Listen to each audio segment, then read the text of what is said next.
So I grew up in a very, very small town in northeastern Connecticut, very rural area on a small farm. My dad decided that I was being the only son of the family, was the one that should do all the chores. That included feeding the cows, feeding the horses, taking care of every animal on the farm. So it was pretty hard work, and that's when I learned hard work from a very young age. And it wasn't quite cold enough, I guess, in Connecticut, so I decided to go up further north and do my college in University of Rochester, which is up near Buffalo, New York. And from there, traveled to Chicago College of Osteopathic Medicine for medical school. And then from there, went to North Shore University in Long Island and did my residency training in New York.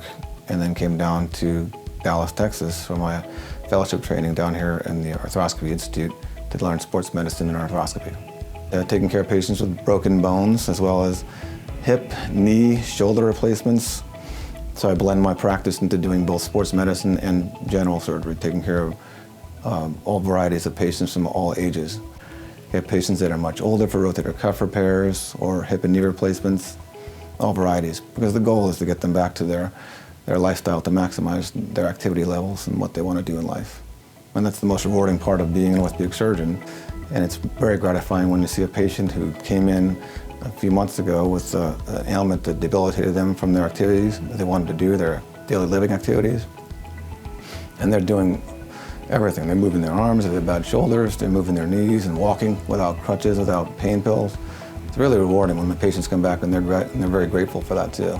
And that makes me feel really good and wants me to continue doing more and working even harder. Moved to Dallas, Texas in 2000. Really enjoyed the warm weather and established a family down here. I have a little boy, obviously, who breaks bones a lot, but he's walking and talking great now. A little girl who's an avid swimmer, so I actually have to take care of her shoulder problems quite a bit.